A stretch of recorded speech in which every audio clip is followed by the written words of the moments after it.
Gikustodiya na sa mga otoridad ang upat ka mga minor de edad ug lain pang duha ka mga individual human masiplatan ug masakpan sa gapatrulyang pulis nga gapahigay og illegal nga sugal, partikular na ang Cara-E Cruz o mas gila sa tawag nga hantak. Ang hantak ang usa-usab sa mga gikonsiderang matang sa illegal nga sugal ug nakasupak sa Presidential Decree 1602 o Anti-Illegal Gambling Act. Caught on the act silang alias Mark, alias Freli, alias Baste og alias Jasper nga pulos mga minor de edad og duha ka hamtong nga nagdula sa susamang matang sa sugal. Kontindak pa sila, hantak-hantak.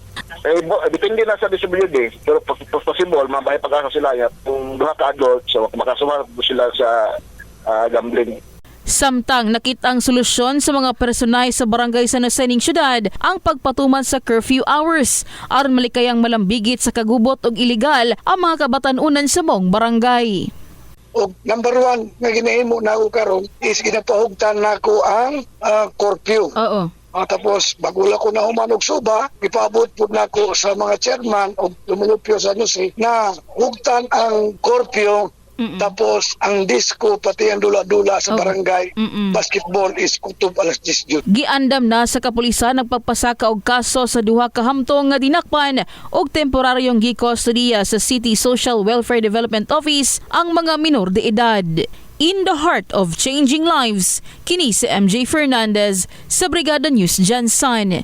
Brigada News.